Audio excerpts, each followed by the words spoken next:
Hey guys, today I'm gonna teach you how to make a beautiful, fresh, chunky Mexican salsa.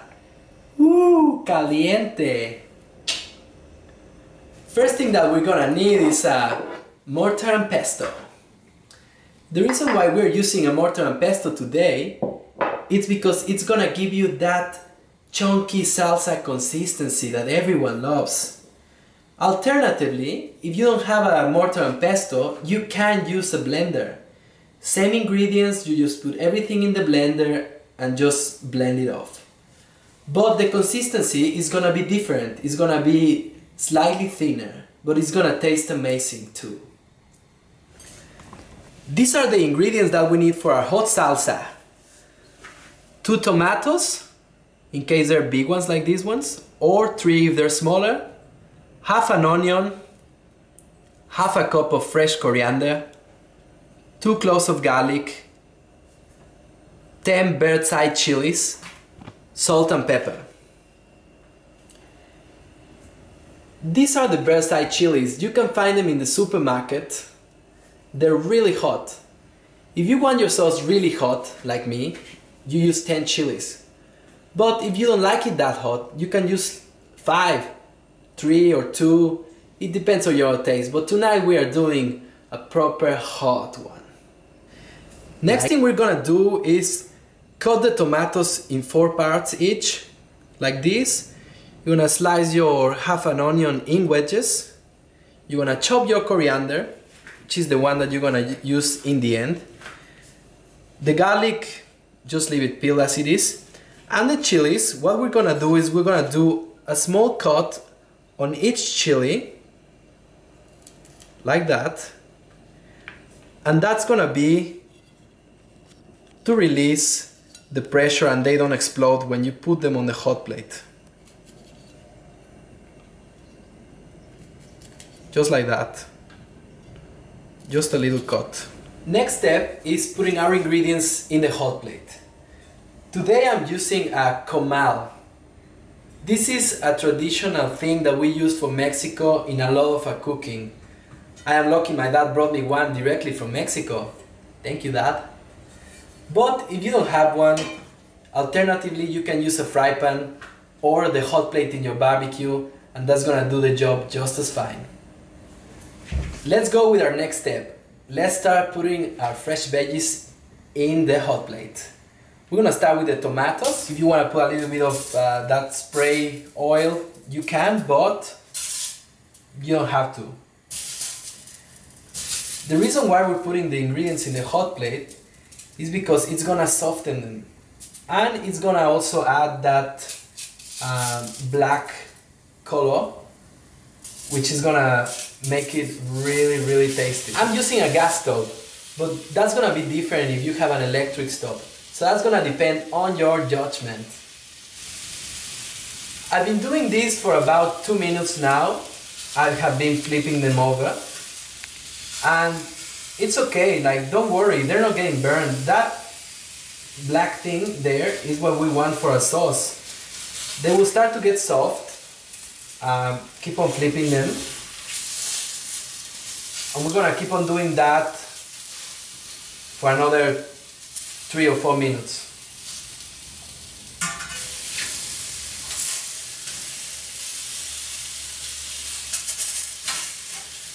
Oh no. Oh no.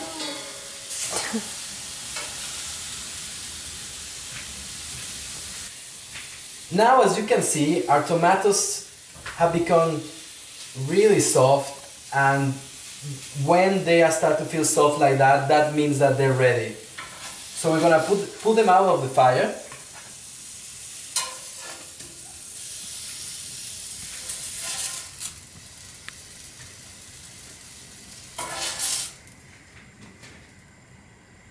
Next thing we're gonna do is we're gonna put our onions, garlic,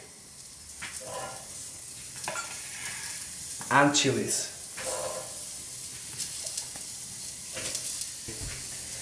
We are going to do exactly the same thing with the tomatoes.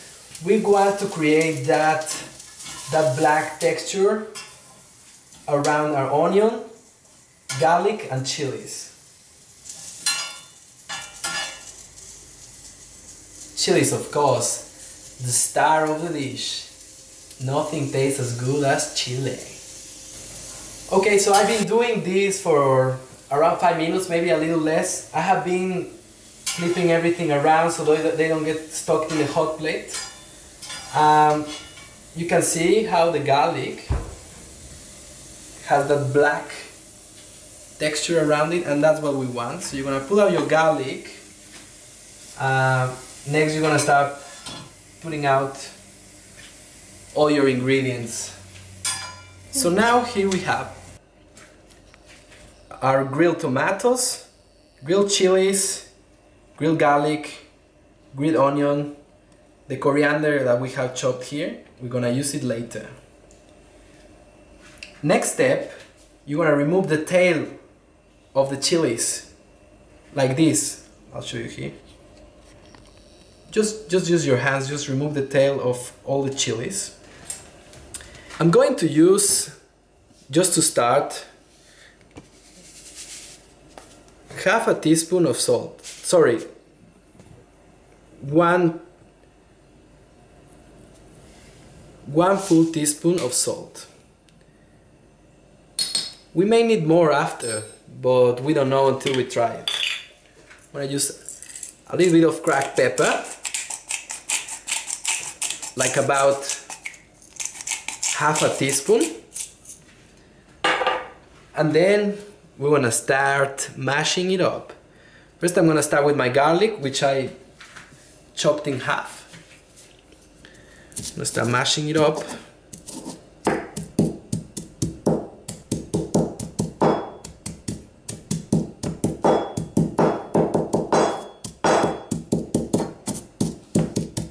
It's going to mash up really easy.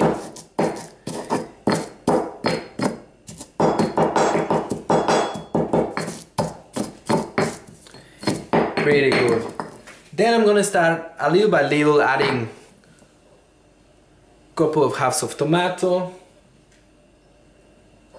I'm gonna add a little bit of onion.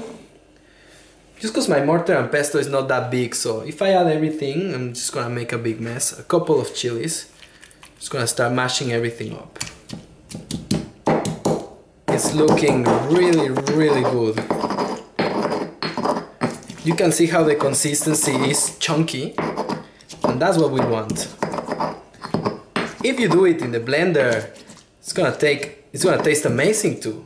But just the consistency is gonna be thinner.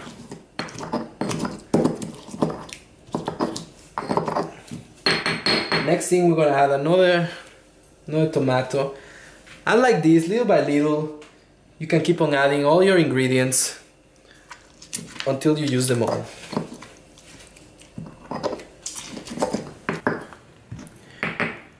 Well, pretty much now all my ingredients are mashed in.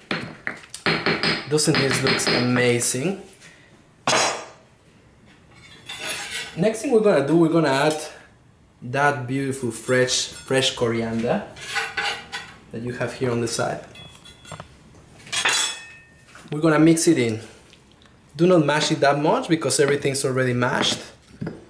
Just a little bit, so it adds that beautiful flavor.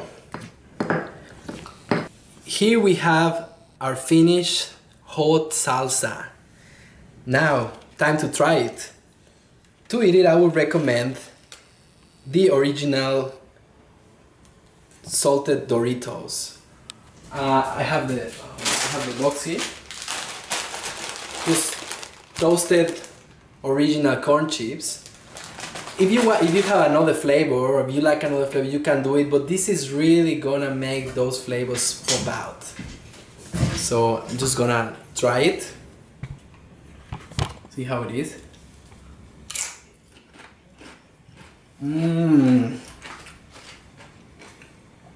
Woo! Ay ay ay! Arriba! It's hot, it's beautiful. If you use 10 chilies, it's gonna be really hot. That's how I like it. Like I said, if you don't like it that hot, you can use less than that. Thank you guys, that was it for today. I hope you enjoyed it, and I hope this recipe brings out that inner Mexicano that you carry inside you. Don't forget to subscribe to my channel and stay tuned for more to come in Mexican by a Mexican.